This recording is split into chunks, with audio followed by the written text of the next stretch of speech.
Good evening and welcome to the December 12, 2018 Civil Service Commission meeting. Can we have roll call, please? Commissioner Manukian? Here. Commissioner McCarley?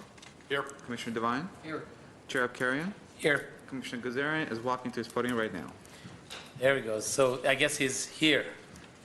I'll say here instead of him. Right. How's that? Good, thank you. Hi. Okay, what's next? Minutes for the meeting of September 12, 2018. Move to approve, dispense from reading.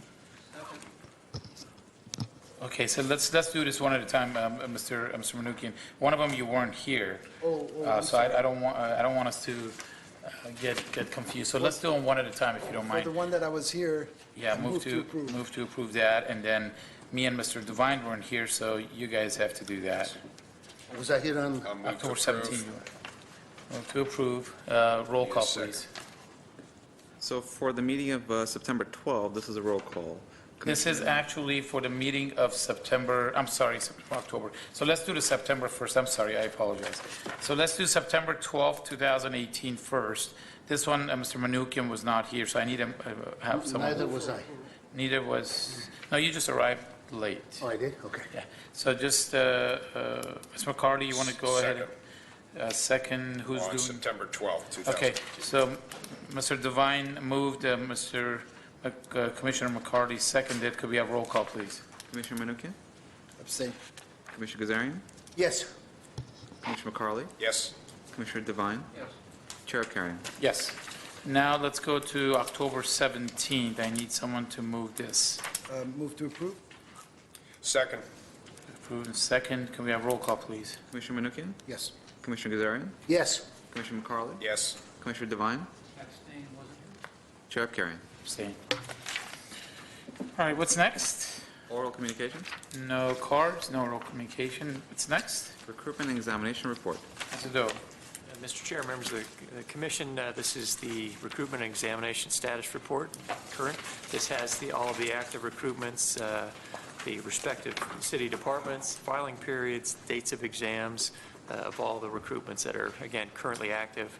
The list is a little smaller than the last few months, 53, which is down, but I will say this has been probably one of our more productive years we've ever had. We've had a lot of resources put toward our recruitment efforts, and appears to be on track. After the new year, we might see a slight uptick in recruitment activity, because we do tend to see retirements towards the end of the calendar year. But again, we believe we're up to the task. And this item is a note and file. If you have any questions about any of these exams or processes, I'd be happy to try and answer them for you. Any questions? Mr. Doe, the one that you have, the Director of Public Works, because it's a Director of Public Works, you're the one who's assigned to it, is that why? That's correct, Mr. Chair. The executive level ones, I tend to coordinate those. And this is one that we are utilizing the assistance of a search firm as far as doing the outreach. As is indicated there, the filing period goes through December 23rd, and then we anticipate having a process in late January. Any other questions? Okay, what's next? Eligible list established. Mr. Chair, members of the Commission, this is your regular report on eligible lists that have been established since our last meetings, and this is actually covering 2 months, if it looks particularly long. Still, as I always say, this report shows the more or less the culmination of our recruitment process when we establish a list, and the report does indicate the number of applications received, and then in the far right-hand column, the total number of candidates who made it through that process onto the eligible list. You see here, I believe it's a total of 19 processes, 8 of them open, 8 promotional, and 3 that were promotional and open. So it's a relatively high volume of recruitment. It's essentially establishing 2 to 3 lists per week over these past 2 months. So again, very, very busy activity. This is a note and file item. If you have any questions on it, I'd be happy to try and answer them. Any questions?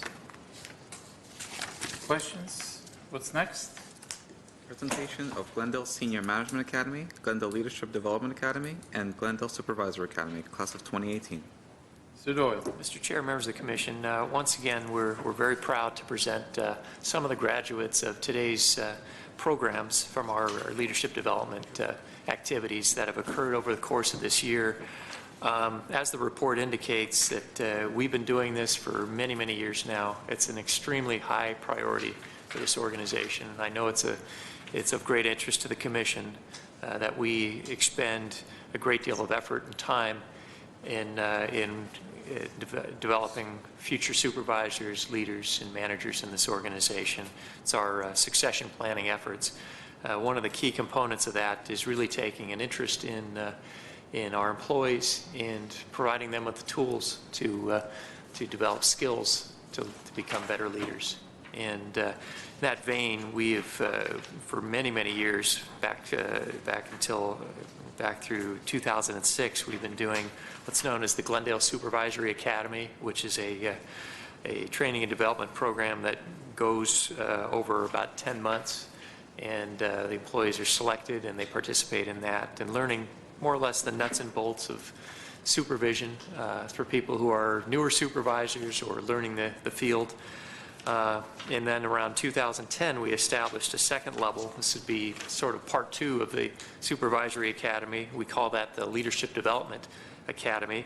And that's a little more advanced, and it addresses issues relating to leadership, ethics, conflict resolution, and again, more personal development leadership. And we've been doing that since, again, 2010. The third program, which we just introduced this past year, is called the Glendale Senior Management Academy. And this is, again, what I would say the next level of leadership development. And this class was, or this program, or curriculum was designed for individuals who mainly are direct reports to department heads or assistant department heads. And once again, all of the individuals who participated in these programs were nominated by their department heads and took part in programs that took anywhere from, I'd say, 5 months to 10 months over the course of the past year. We're very proud to recognize some of the graduates here today. We had a very nice graduation ceremony at lunch today, and they all received recognition and plaques and that sort of thing. But we did ask if they were interested to come here and be recognized by the commission.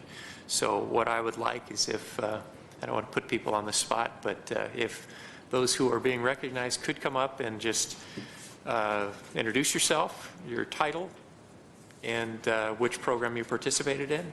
And I'm Come on very, in. Come very on up. proud Come to on say up.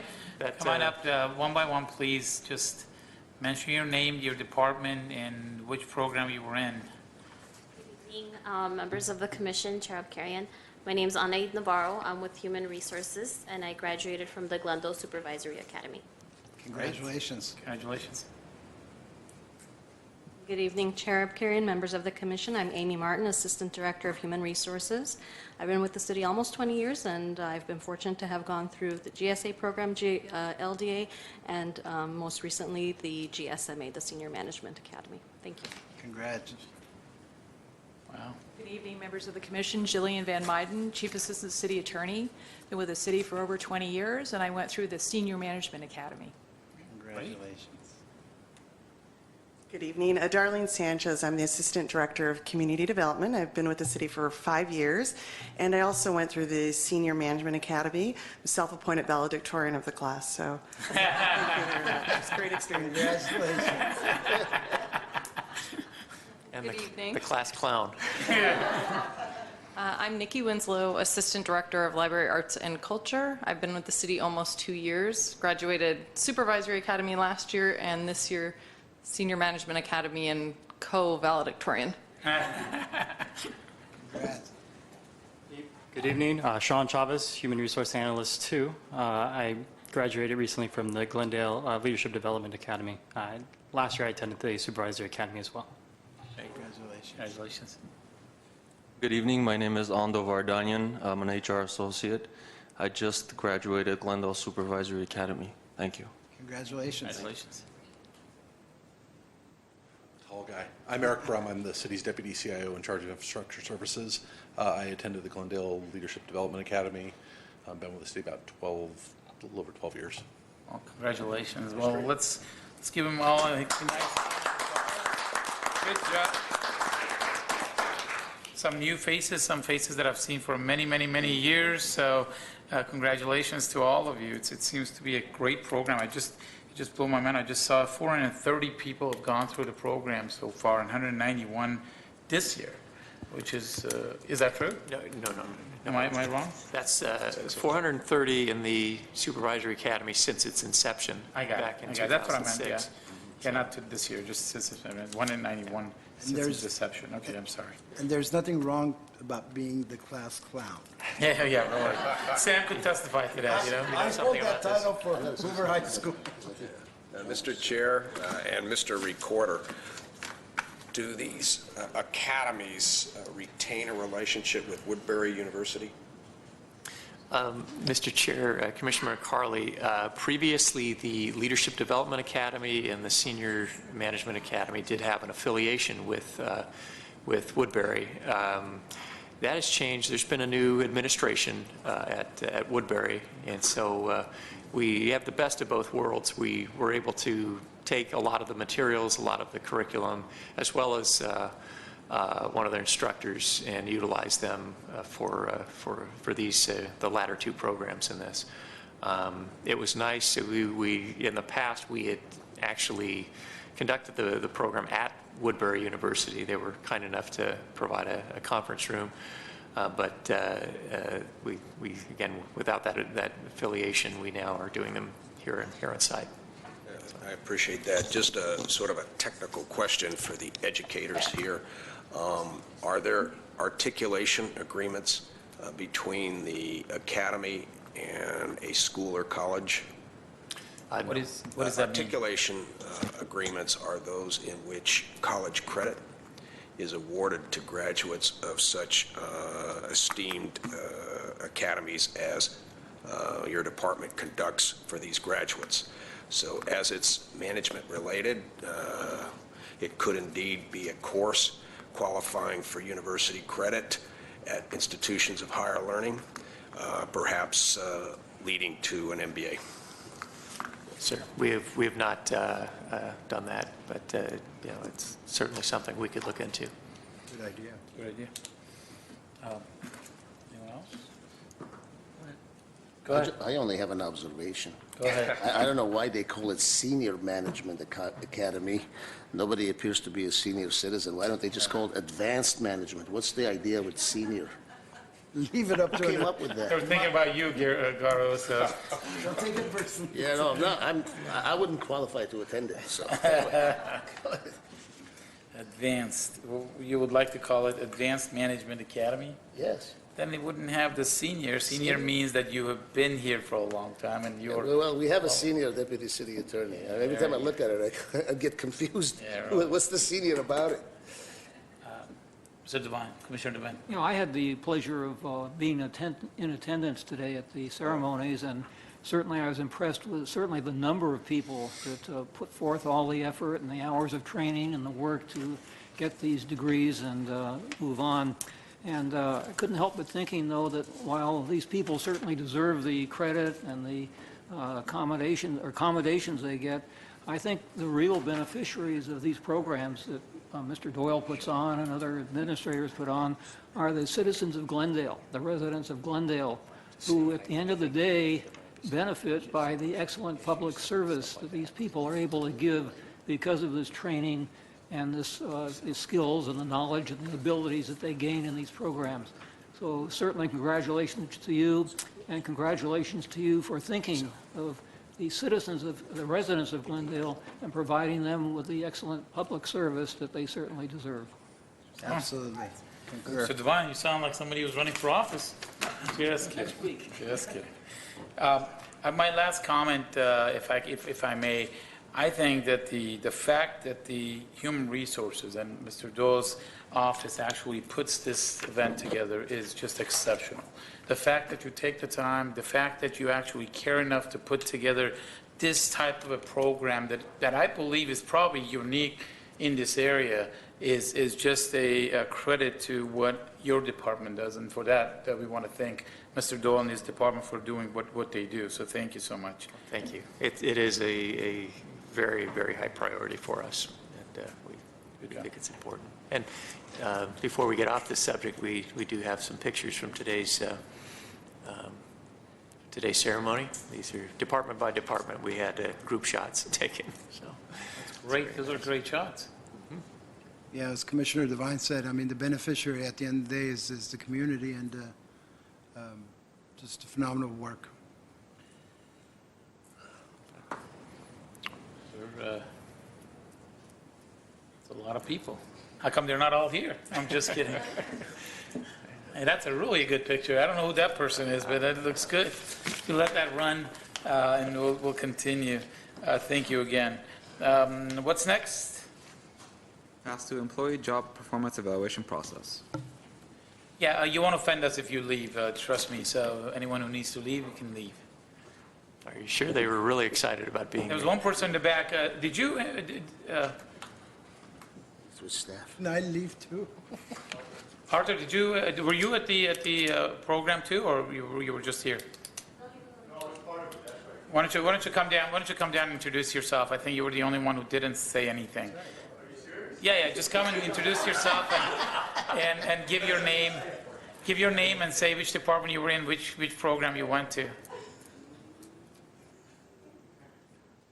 Every chance I get to embarrass a co-soccer player, that he can't play that good, but he's actually a pretty good guy. Every chance I get to embarrass him, I would do that. So go ahead, please. Thank you, Mr. Abkarian. My name is Arthur Borbolian. I work for housing. I'm a principal housing advisor for we administer the section in housing program. And which program did you go with? Which program were you? The Leadership Academy. Okay. Yeah, great. Congratulations. Thank you. Congratulations. Thank you. Thank you for the recognition. Thank you. Thank you very much. Okay, sorry about that. Go ahead. Pass to employee job performance evaluation process. Let's do it. Mr. Chair, members of the Commission, this is a relatively brief staff report on an issue that we've had some dialogue about over the years, and this has to do with our monthly report of late performance evaluations. I think the Commission is well aware of this report and how it is laid out, and I think some indication that we needed to improve the method of accounting for the days that were late. A lot of it depended upon when the evaluation was due and when the evaluation report actually came before the Commission. And I think we got some good direction from the Commission to try and make it a little more simplified and a little more precise relative to identifying the period of time for determining what's a first notice, a second notice, or third notice. So I think we've accomplished that here. But before I get into that, the changes that we're looking at, I do want to convey that some degree of a grace period is going to be necessary for this process, just given the fact that a lot of supervisors have multiple evaluations to serve, and we're trying to evaluate somebody over an entire 12-month period of time, so we want to wait more or less to where that 12 months is completed, and then there are processes where it has to be written, it has to be approved, it has to be signed and finalized and sent up the chain of command within each department. There are other reports, such as the leave usage report, that need to be obtained, and then you have situations where an employee may challenge the evaluation or want to write a rebuttal, and we give them a little extra time. So from that standpoint, sometimes the evaluation does need, we do need a little bit of grace period to provide to our supervisors. Having said all that, what we're recommending is a newly formatted report, and one that would essentially allow for a grace period of approximately 30 days from the due date, and anything from 30 to 59 days would be considered a first notice, 60 to 89 days as a second notice, and then 90 to 119 days as the third notice. What you see before you as the exhibits, you have Exhibit A, which would be the new report, and Exhibit B, which would be the exact same information except done in the old format. You see again on Exhibit A, you have first notice, and you have the departments listed that have late notices. You have second notices and third notices. And we thought it would be a good idea to take the departments that have no past due evaluations and, just for clarity purposes, push those off to the side to where it doesn't get mixed in with the other graphs as far as the other spreadsheets. And again, the report that you see here from Exhibit A to Exhibit B, the exact same departments, same evaluations, but it's just a different format. And frankly, I think it's a lot clearer. And we wanted to run this by the commission to see what they think of these two models, and if there's any further direction on that. Having said all that, I do want to thank the chair, Mr. Abkarian, who did encourage us to look at a different way of looking at these reports. And again, I think it's a good recommendation for the new format. Additionally, I want to thank Naira Kopian, a member of my staff, who sorted through all the data and came up with the proposed changes here. The new report does have a significant impact on what's considered late and what isn't late.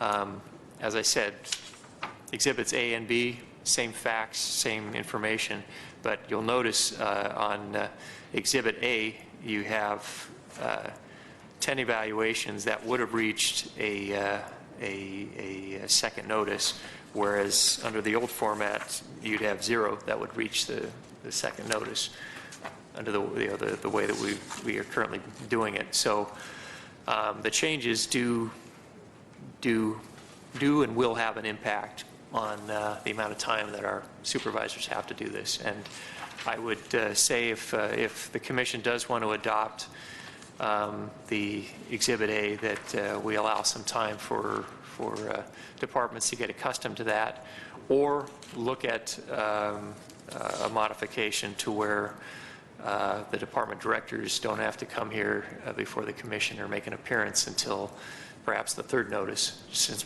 we seem to be pushing things forward a little bit. So with that, I hope the two models are clear to everyone, and if you have questions, comments, be happy to try and work through those. So, Mr. Chair. Commissioner Kazarian. Thank you. On your Exhibit A, I see departments without past due evaluations. Right underneath the entry where it says police, you have 9 special circumstances evaluations. How am I to interpret that? What is that? That's pertaining to what department? To the police department, or to all of the above? Mr. Chair, Commissioner Kazarian, special circumstances is a special category in those of evaluations, and they typically apply when you have a situation of someone who's either out on some form of extended leave, or there might be a pending investigation or disciplinary action where the evaluation cannot be served. And right now, there happen to be 9 of those in the police department only. There doesn't appear that there are any in any of the other departments. So if there was any in any other department, you would see it right under that department's name. Yeah. It would say like 2 special circumstances, right? So, yes. And I do want to correct the Exhibit B, because there does appear to be 1 in Community Services and Parks, but that situation was resolved. There was a resignation involved, and so it's no longer a case. But nevertheless, that's what special circumstances applies to. Okay, so when we have a special circumstance evaluation, how are we supposed to know when does that special circumstance cease and then it becomes a regular circumstance where now that employee is entitled to the same due diligence that Chair Upkarian was concerned about when he first asked this matter to be looked into further? Certainly. Mr. Chair, Commissioner Gazarian, the 99% of the time, the special circumstances gets resolved when the individual returns to work. Usually there's an evaluation waiting for them. I see. And for whatever reasons, again, a medical condition, a workers' compensation case, or as also a situation of an investigation or disciplinary action. And when that employee returns, the evaluation is served. If the evaluation is not served, my staff will contact that department and find out what's occurred, and if that evaluation is in fact late and needs to be placed in one of the other categories of first or second notice, that's where it would end up. All right. And my last question is, Exhibit B seems to be 2 pages. I have not seen any differences between page 17 and 18. Am I missing something? No, Commissioner Gazarian, Exhibit B and the following page are the same. Okay. Exhibit B is in fact this month's late evaluation report. And again, if the commission directs staff to eliminate this format and go with the other format, then any subsequent reports will be done in Exhibit A. Thank you. Yeah, Commissioner, go I ahead. do have to applaud our recorder and his staff. It's a much clearer report, understandable. I would ask a question, and that is, according to your internal policies and reg, the performance evaluation is due 30 days from that employee's work anniversary, year work anniversary.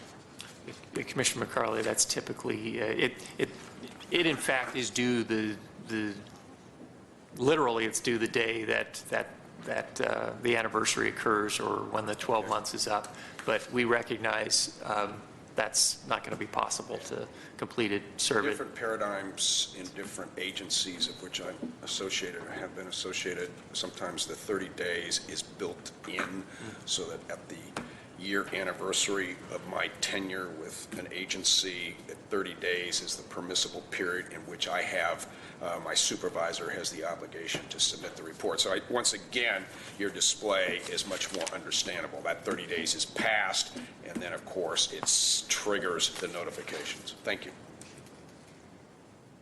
Let me go here. Commissioner Devine? Okay, I have one question and one comment. The question is, if an employee is serving under one supervisor for a period of that year and then gets transferred to another section or division and say serves under a new supervisor for a certain period of time, what is the policy, the protocol on whether the new supervisor rates him for the entire year or the old supervisor does it? Mr. Chair, Commissioner Devine, it's a great question, and it does happen quite frequently, particularly in our public safety departments. Our practice and policy would be to have those two supervisors attempt to collaborate on that evaluation and jointly either write it jointly or have one of them write the evaluation with the input of the other individual who supervised. Thank you. My comment is, again, I'll echo the accolades to Chairman Abkarian for the new process. I think it's great. I think it solves a lot of the questions and the problems we had with the time elements on the various first, second, third notices. And I think your new format is excellent. I like breaking out the ones that have no past dues. It makes it very easy to see. Yeah. And again, it's very clear on when it's at the first notice, second notice, and third notice in terms of the number of days. So I would heartily support the Exhibit A method of doing the evaluations.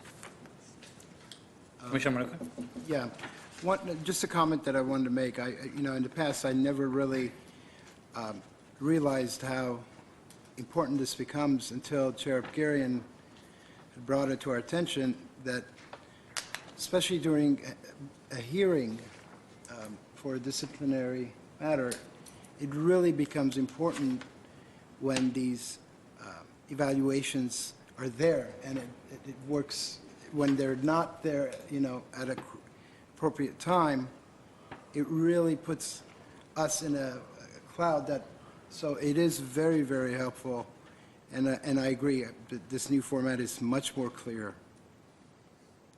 That's it. Thank you. Now, Mr. Doyle, do we, my understanding, that on the second notice, the director of that department has to appear in front of us, or as the third notice, he or she is going to appear in front of us? Well, Mr. Chair, it used to be the third notice under the old format, and then I hazard to guess, but it might have been in the last 2 years that we pushed it up to the second notice, and I think that had the desired effect of getting departments to move these along faster and file them. The point I was making, so currently that is the policy. If there is a second notice, the department director does need to be here.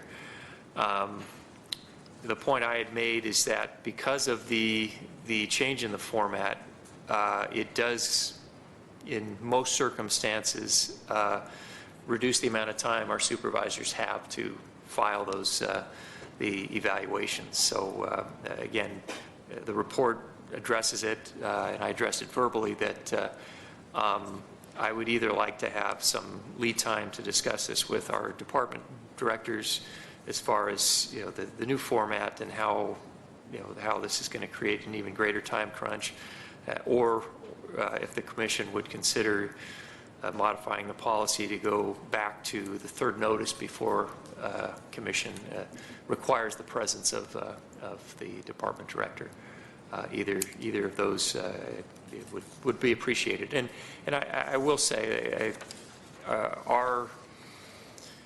our supervisors, our managers, do their level best to get these done on time and in an efficient manner. But we have seen significant reductions in our staffing. Over the past, I would say, 6-7 years, ever since the recession, most of those reductions have occurred in the middle management levels of this organization, as opposed to the rank and file. So there are, in essence, fewer people at this level doing an equal amount of work, and it's a lot of work, particularly if you're a supervisor that has 5 or 6 people to supervise, and there are supervisors that have more than that even. So we take this seriously. I think everyone who completes an evaluation takes it very seriously. It's not something anyone spends a half an hour working on. Most people that I work with in the operating departments spend several hours diligently going over that employee's entire year of job performance. The good stuff, the bad stuff, the areas for development, and to provide good documentation, good examples of the job performance. They're quite diligent about it, and so we do take it seriously. So it is a heavy burden, but again, it's up to the commission as to how you would want to proceed. From my recommendation, if my commissioners agree, is to give you some lead time until April. This will give you about 3.5 months to get everyone on board, and everyone knows 60 days is the deadline. And then as of April 1st, any manager, any supervisor who does not have their paperwork in on the day when the notice is sent to the commissioners needs to then appear in front of the Civil Service Commission. So we won't do anything. We'll give them some lead time just to make sure that everyone has some time, and as of the April reporting, we'll have the new system put in place where they have to show up on the second notice. Okay, Mr. Chair, that seems abundantly fair, and what I would recommend is that we do change now to the new format. Right. But of course, I'll get back with my fellow executives, and we'll talk about the changes and the shorter time frame. But no one has to show up until the third notice until April. Correct. I think that's a reasonable. Is that okay with Yeah. everyone? That works for me. Yeah. Okay. I might Is there a add, motion? Motion. Oh, and I'll Hold second. on, hold on a second. Go ahead. yeah, just one thought, perhaps suggestion, maybe more than a suggestion. Without putting too many demands on our city manager, the question would be, she is the superior, the supervisor of all staff except for the elected officials. So it would seem to me that her input, if we could ask for her appearance next month, as to how she sees a mechanism for enforcing compliance with the completion of the performance evaluations. Because in certain contexts, if a manager, a supervisor, has repeatedly failed throughout the year in question to provide timely reports, it suggests that that supervisor should be herself or himself in conversations with the city manager as to their performance, because one part of the supervisor's obligation is in fact to provide timely evaluations. So the bottom line of all this is I would certainly be delighted if Ms. DeBeer, assuming she is here next month, come forth and give us her view of supervisor compliance with these evaluations. We can, a commissioner has asked, I'm not sure, what is the specific thing you need her to come and talk about? Basically what we would like, and it relates to the complaints that resulted in your very pointed suggestion, which became a motion to streamline and to clarify the performance evaluation obligations. I think we've reached that point, but the second point is what teeth exist within the system to force a recalcitrant supervisor, somebody who has failed to respond, to come forth and do what is expected of them. And at the top, of course, is our distinguished city manager, who could provide us with insights on the manner in which she rates her senior supervisors, and in fact, perhaps senior rates her subordinate supervisors, and whether or not compliance with the obligation to provide timely performance evaluations like this impacts or registers in her own evaluation of her supervisors. May I? Yeah, go ahead. Okay.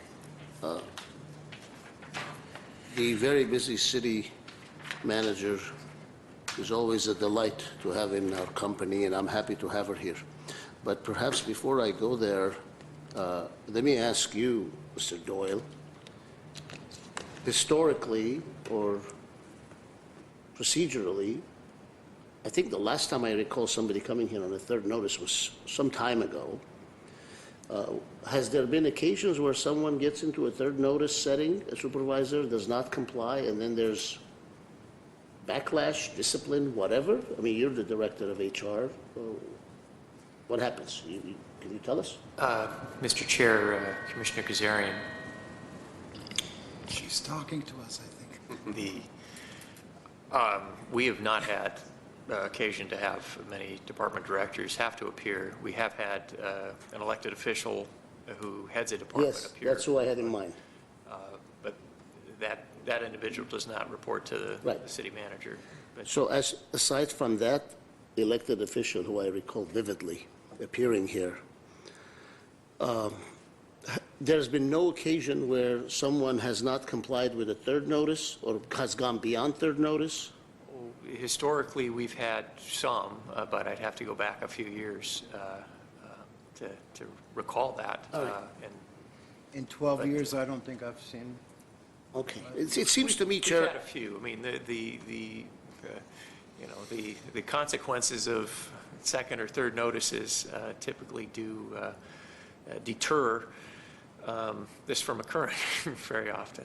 It's, to put it bluntly, the policy works, and the more stringent it has become, the better compliance we've gotten with that. If I may propose, I have no issue. I'll be happy to support Commissioner McCarley's invitation for the city manager to come and give us her preferences, but it seems to me to be two different things, perhaps, fellow commissioners. So I'm prepared to support the status quo until April, and post-April, second notices be deemed mandating an appearance by a department head. But in the interim, if the city manager can join us on whether in the January meeting or February meeting and tell us otherwise, that we would certainly obviously think that, okay, perhaps our idea was not the best idea, we would then revise. We'll have all the way to April to reverse I would ourselves. incorporate that because we get her comment as Right. the senior supervisor across the workforce in the city. Makes sense. It'd be Makes sense. interesting and beneficial. Got a motion? So there's a motion, I think, Mr. Devine had. Anyone seconding? No, I had seconded. And Commissioner Manutkian seconded it. Can we have roll call, please? Commissioner Manoukian? Yes. Commissioner Kazarian? Yes. Commissioner McCarley? Yes. Commissioner Devine? Yes. Chair Abkarian? Yes. And just a quick note at the end was the person who actually brought this to everyone's attention was Roy Coleman, our former commissioner. He passed away a few years ago, but he championed this to the last day that he was in the commission, and I wanted to make sure that I carried that for him to the end. So it wouldn't be nice for me not to say that it was his baby, not mine, so to speak. Okay, what's next? Reports? Mr. Doyle. Mr. Chair, the only report that we would have is the old formatted late performance evaluation report. Yeah, we've already gone over that, so I think we'll just move forward with the, what's next?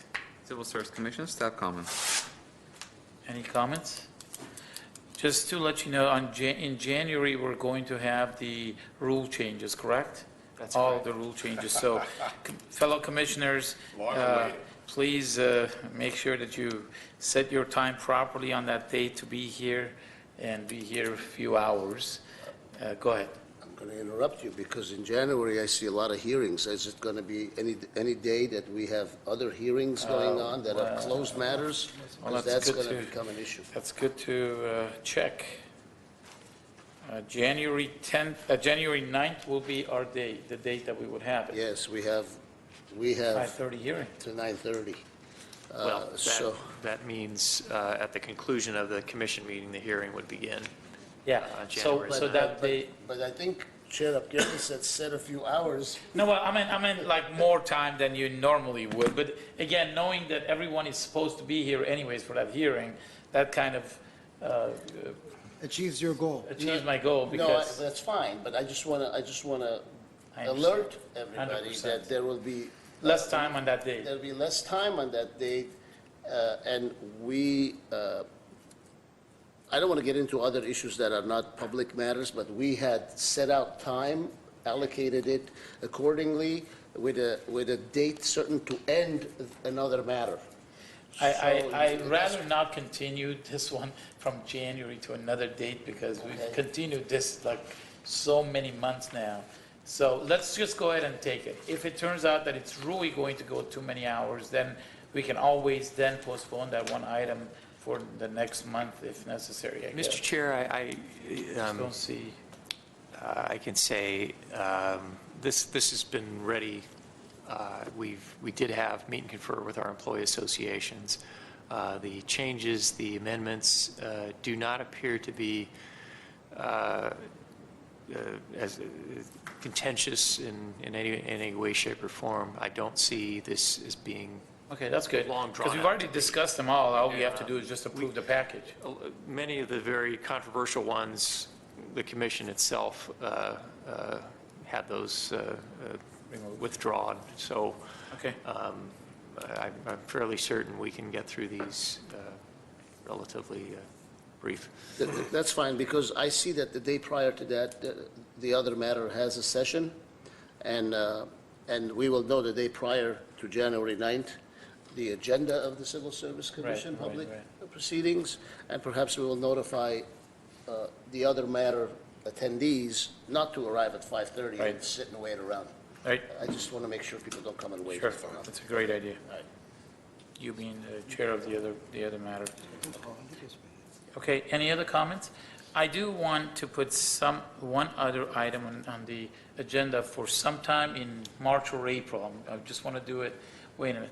What happened if an employee is subpoenaed to show up in front of Civil Service Commission, either for a hearing or if they decide not to show up in front of us and decide just not to show up in front of us? What happens then?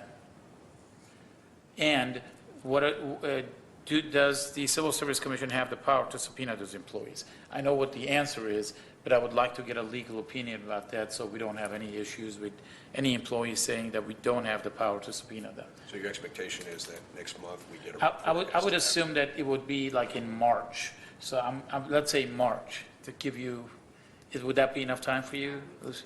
Yeah? Okay. So that would be my recommendation. We will be then adjourning into we will be going into a closed session, but we would not be reporting out from the closed session, correct? Yes, so we're just going to read the item. Read the item into the record, please. Closed session, public employee discipline, police officer. Okay.